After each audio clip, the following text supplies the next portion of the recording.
Le 21 mai, la communauté internationale célèbre la Journée mondiale de la diversité culturelle pour le dialogue et le développement, avec pour thème général le rôle des femmes dans la sauvegarde et la transmission du patrimoine culturel immatériel pour la paix et le développement durable. Notre invitée est Madame Victoire Lasseni-Dubose, une femme multidimensionnelle. Vous êtes artiste, auteur, compositeur, producteur, formateur de la jeunesse. Vous avez fait de la politique pendant plusieurs années. En somme, vous êtes une femme de culture et vous intervenez comme présidente de la commission culturelle de l'UNESCO. Nous allons discuter de la célébration au Gabon de cette journée mondiale de la diversité culturelle pour le dialogue et le développement, mais aussi du rôle de la femme dans la conservation, la transmission et la perpétuation, j'allais dire, du patrimoine culturel immatériel dans un village planétaire, vraisemblablement multiculturel. Madame, bonsoir. Merci d'avoir répondu favorable à notre invitation. Merci bien, c'est moi qui vous remercie. D'entrée de jeu, peut-on entrevoir pour le Gabon une place de choix dans ce monde multiculturel? Je vous répondrai oui d'emblée. Le Gabon est connu dans le monde entier, je peux dire, à travers des artistes comme Pierre Akenenge. Il a fait parler du Gabon comme ambassadeur de la culture. Nous avons Adi Aïs qui a fait les Heures de gloire. Adi Aïs, c'est le premier groupe qui a été formé avec une chorégraphie moderne à partir de danse traditionnelle. Vous avez Vico Secondo qu'on ne peut pas oublier. Vous avez dans la tradition Madame Bernadette Rebieno. Vous avez ce que les Gabonais ne savent pas. Monsieur Alain Mat a été le Gabonais qui a donné à la France la voiture de la marque Simca. Personne ne sait, mais c'est un Gabonais. Je pense que le Gabon a ses lettres de créance dans le domaine culturel, on ne peut pas le nier. Sur le niveau international Sur le niveau international, oui, mais peut-être que c'est le Gabon lui-même qui ne sait pas honorer ses enfants et qui ne les grandit pas suffisamment. Tout dernièrement, on a vu que l'ONU a mis à l'honneur notre artiste Pierre Claver Akenenge. J'aurais pensé qu'on l'aurait accueilli avec des trompettes à l'arrivée à l'aéroport, mais je pense que c'est nous-mêmes qui ne sommes pas assez... Est-ce que le Gabon a encore quelque chose à donner au monde? Le Gabon aura toujours... Est-ce qu'il y a encore un potentiel à faire? Aura toujours. Le Gabon est très riche de son potentiel culinaire, son potentiel culturel, son potentiel dans plusieurs domaines. On vient de voir ce matin, nous avons eu une conférence avec plusieurs thèmes et nous avons vu combien les chercheurs gabonais sont de très haut niveau intellectuel. Ils ont traité de tous les dossiers, de tous les domaines, et je pense que le Gabonais aujourd'hui peut très bien se vendre dans tous les pays du monde, aussi bien sur le plan culturel que dans la recherche, quels qu'en soient les domaines. Vous avez participé justement à un panel, notamment sur cette question de transmission, de la conservation. Est-ce qu'on peut avoir plus de précisions? Oui, alors ce matin, il a été question de plusieurs thèmes. Nous avons eu comme thème, par exemple, la source et le déclenchement des conflits par M. Jean-François Ouaille, qui nous expliquait comment un conflit peut naître, conflits qui peuvent être violents ou non violents. Il y a eu un autre thème par Mme Rosalie Adze sur la prévention, la gestion et la résolution des conflits, ce qui veut dire qu'on peut prévenir, on peut empêcher les conflits d'éclater à condition d'être clairvoyant, d'être attentif et de ne pas laisser le conflit s'installer. Il y a aussi eu comme thème le rôle des femmes dans la sauvegarde et la transmission du patrimoine culturel immatériel propice à la prévention et à la résolution des conflits dans les traditions du Gabon par Madame Benga Antoinette qui essayait d'expliquer que dans nos traditions, il y a des méthodes qui peuvent empêcher les conflits de naître.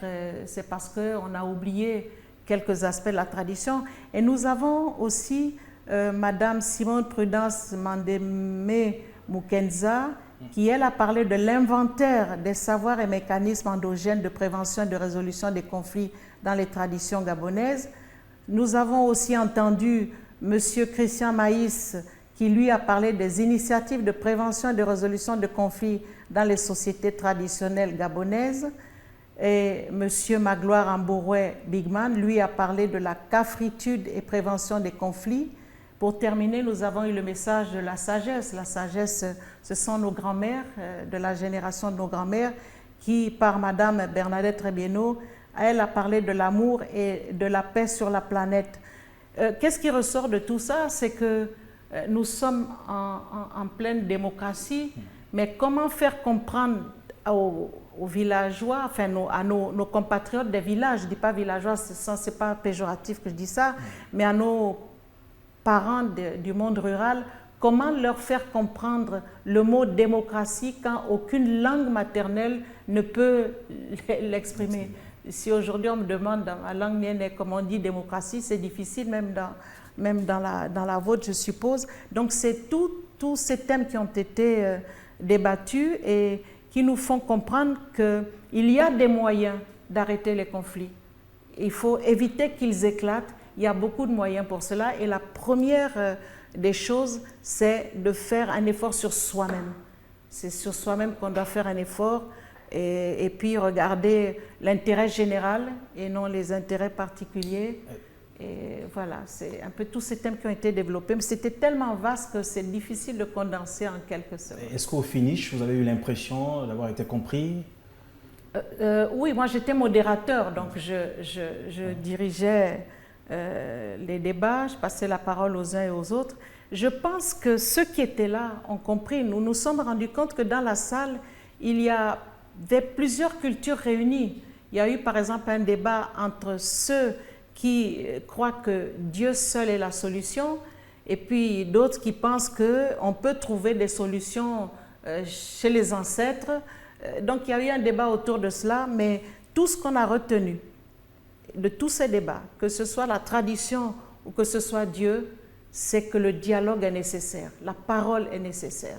Il faut se parler, il faut expliquer, il faut se comprendre pour ne pas laisser la rumeur ou les malentendus s'installer afin d'éviter tous les conflits qu'on voit ici et là. Alors, un des axes de cette célébration, vous venez à peine de le souligner, concerne l'inventaire, l'apprentissage et la transmission des savoirs et mécanismes endogènes de prévention et de résolution des conflits. Il semble que cela n'a pas été fait avant, sinon bien fait avant. Pourquoi maintenant? Disons que les Nations Unies essayent de trouver tous les moyens pour résoudre les conflits qui éclatent ici et là, surtout en Afrique. Il paraît que nous sommes le deuxième continent. Ils ont cherché, et puis ils se demandent si au fond, ce n'est pas dans nos cultures ancestrales qu'il faut aller trouver la solution. Et à travers les femmes.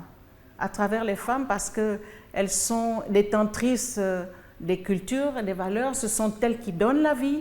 Peut-être qu'elles ont le secret pour apporter la paix. Pourquoi ça n'a pas été fait avant? Disons que ça a été fait de manière timide, mais peut-être que l'UNESCO, au travers de l'Organisation des Nations Unies, puisque l'UNESCO est une branche des Nations Unies chargée de la culture, l'UNESCO essaye d'aller fouiller dans la tradition, au travers des femmes, qu'est-ce qui peut être amené à notre niveau pour que les conflits n'éclatent pas. Parce qu'on se souvient que dans nos villages, la nuit ne tombait pas sur les palabres qui pouvaient éclater entre deux personnes. Il y avait le corps de garde qui était là. Il fallait à tout prix que les deux personnes en conflit aillent dormir chacun dans sa maison avec un problème complètement réglé. Absolument. Donc, dans nos traditions, on connaît l'apaisement, on sait comment il faut arrêter les conflits. Et ils ont fait l'inventaire de toutes les sortes de conflits. Et peut-être que le monde moderne est venu étouffer ce qui peut être valable dans nos traditions. Et M. Ambouroué disait qu'il faudrait voir dans la tradition, essayer de faire l'inventaire de ce qu'il est possible de tirer. Et il y a certainement des choses qui ne sont plus d'actualité, qu'on ne pourra pas exploiter, mais il faut aller tirer dans la tradition ce qu'il est possible de tirer pour justement régler nos problèmes à notre manière et pas à la manière des Européens, parce que nous n'avons pas du tout la même forme de culture ni la même manière de gérer nos problèmes. Est-ce qu'on peut rêver? C'est possible de rêver? Le rêve est permis. tout est une question de volonté. Qui veut, peut. Alors, avec l'expérience artistique et politique que vous avez, est-ce que finalement l'État gabonais n'a pas trop longtemps méprisé ou négligé les hommes de culture, les dépositaires des savoirs traditionnels ancestraux, pour que nous soyons là encore? Je dirais les choses autrement. Je dirais que nous nous sommes tous tournés vers ce qu'on appelle développement, mais le développement qui s'appuie sur le pétrole, sur le bois, sur tout ce qui apporte des richesses matérielles.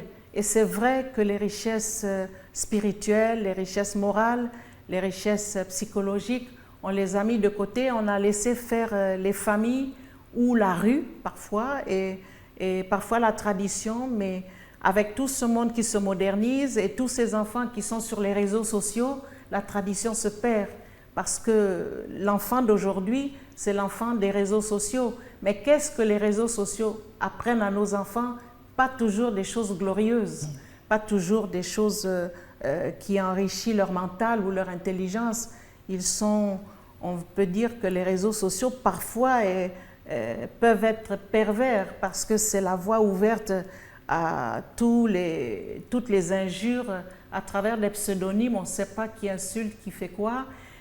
C'est vrai qu'on est allé dans tous les sens et qu'il n'est pas trop tard pour que dans les familles et même dans les écoles, si on pouvait emmener dans les écoles une étude de nos traditions pour voir que nous avions des richesses avant qui peuvent servir aujourd'hui et nous aider à repartir d'un bon pied. Je ne sais pas si je réponds bien à votre question.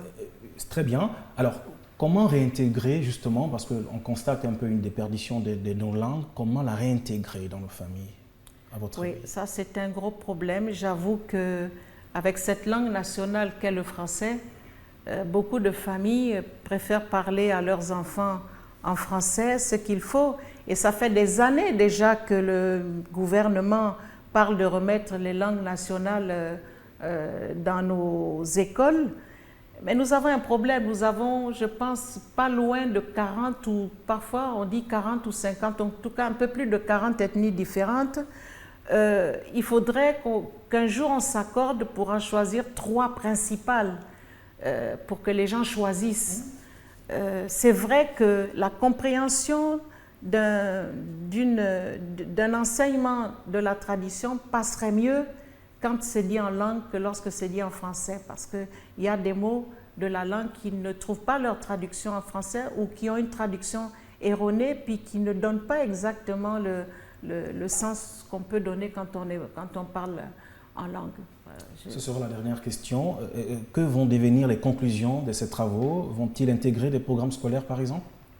Je pense que l'UNESCO, qui est en charge de la culture dans le cadre de l'Organisation des Nations Unies, va se saisir de toute cette expérience qui est très riche, vraiment très riche. On a beaucoup appris aujourd'hui pour faire des supports et certainement orienter les gouvernants vers la mise en place dans les disciplines scolaires de la culture de la paix.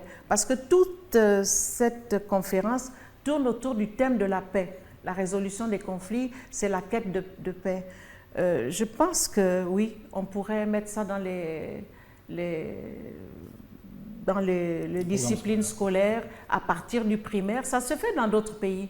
Dans d'autres pays, déjà, dès l'école primaire, les enfants sont initiés à la culture de la paix. Pourquoi pas au Gabon? On en a tellement besoin. Merci. C'est la fin de notre émission. Nous recevions Madame Victoire Lasseni-Dubose, une femme multidimensionnelle, présidente de la commission culturelle de l'UNESCO dans le cadre de la Journée mondiale de la diversité culturelle pour le dialogue et le développement. Merci. L'information continue sur Gabon 24.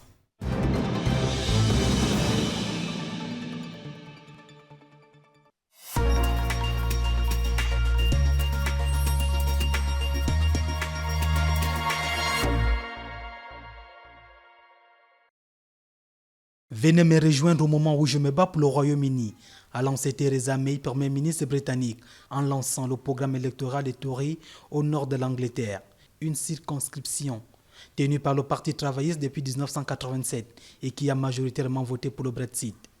Au moment où le pays s'embarque pour le grand voyage du Brexit, May a insisté sur l'importance d'avoir un mandat clair afin d'arracher le meilleur accord possible lors des négociations de sortie de l'Union européenne.